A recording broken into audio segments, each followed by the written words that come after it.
നമസ്കാരം, ഞാൻ ഡോക്ടർ ആര്യമിത്ര. ഇന്ന് നമ്മൾ സംസാരിക്കുന്നത് മൈഗ്രെയിനെ കുറിച്ചാണ്.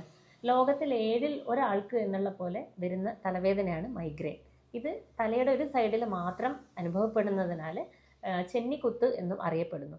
സാധാരണയായിട്ട് ഇതിനുണ്ടാകുന്ന ലക്ഷണങ്ങൾ എന്ന് പറയുമ്പോൾ തലയുടെ ഒരു വശത്ത് നിന്ന് തുടങ്ങി മറുവശത്തേക്കും അതേപോലെ പിന്നിലേക്കും വ്യാപിക്കുന്ന തരത്തിലുള്ള തലവേദനയാണ് മൈഗ്രെയിൻ. അപ്പം ഇതിന് കാണപ്പെടുന്ന ലക്ഷണങ്ങൾ എന്ന് പറയുന്നത് കാഴ്ച മങ്ങുന്നത് പോലെ ഉണ്ടാവും, ചിലർക്ക് വൊമിറ്റിംഗ് ടെൻഡൻസി ഉണ്ടാവും, ഛർദ്ദിച്ച് കഴിഞ്ഞാലായിരിക്കും ആശ്വാസം തോന്നുന്ന ഒരു ഫീലിംഗ് വരുന്നത്. അതേപോലെ തന്നെ ക്ഷീണം തോന്നുക, ലൈറ്റ്, സൗണ്ട്, സ്മെല്ല് തുടങ്ങിയവയുടെ നേർക്കുള്ള സെൻസിറ്റിവിറ്റി തുടങ്ങിയവയൊക്കെ ഇതിൻ്റെ ലക്ഷണമായിട്ട് ഉണ്ടാവാറുണ്ട്.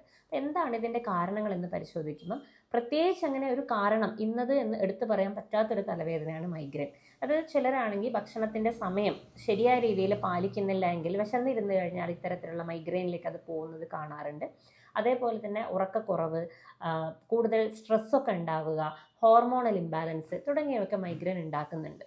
അതുപോലെ ദൂരയാത്രകൾ, വെയിലൊക്കെ കൊണ്ടു കഴിഞ്ഞാൽ ഒക്കെ കൂടുന്ന ഒരവസ്ഥയിലേക്ക് മൈഗ്രെയിൻ കാണപ്പെടാറുണ്ട്. അപ്പോൾ ഇത്തരത്തിലുള്ള ബുദ്ധിമുട്ടുകൾ അനുഭവിക്കുമ്പോൾ അതിനെന്തൊക്കെയാണ് ശ്രദ്ധിക്കേണ്ടത് എന്ന് കൂടി പറയാം.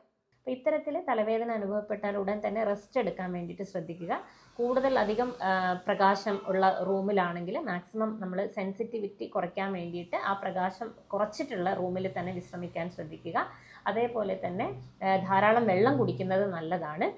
ഭക്ഷണക്രമം ശരിയായ രീതിയിൽ തന്നെ പാലിക്കാൻ ശ്രദ്ധിക്കുക. വിശന്നിരിക്കുമ്പോൾ തലവേദന കൂടാനുള്ള സാധ്യതയുണ്ട്.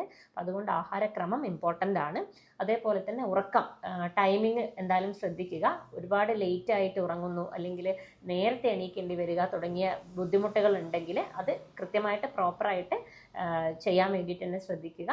അതോടൊപ്പം ശ്രദ്ധിക്കേണ്ടത് ഒഴിവാക്കേണ്ട കാര്യങ്ങൾ എന്താണെന്ന് വെച്ചാൽ വറുത്തത്, പൊരിച്ചത് തുടങ്ങിയിട്ടുള്ള ഐറ്റംസ്, ചോക്ലേറ്റ്, ചായ, കാപ്പി തുടങ്ങിയവയുടെ ഉപയോഗമൊക്കെ കൂടുതലായിട്ടുണ്ടെങ്കിൽ ഇത് മാക്സിമം ഒഴിവാക്കുക.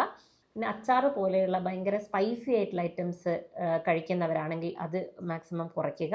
അതേപോലെ തന്നെ മദ്യപാനം തുടങ്ങിയ ശീലമുണ്ടെങ്കിൽ അത്തരം കാര്യങ്ങൾ ഒഴിവാക്കാൻ വേണ്ടിയിട്ട് ശ്രദ്ധിക്കുക. യോഗ, പ്രാണായാമം മുതലായവ ചെയ്യുന്നത് ഇത്തരത്തിലുള്ള ബുദ്ധിമുട്ടുകൾ അനുഭവിക്കുന്നവരാണെങ്കിൽ ആ തലവേദനയെ കൺട്രോൾ ചെയ്യാൻ വേണ്ടിയിട്ട് ഒരു പരിധിവരെ ഹെൽപ്പ് ചെയ്യുന്നുണ്ട്.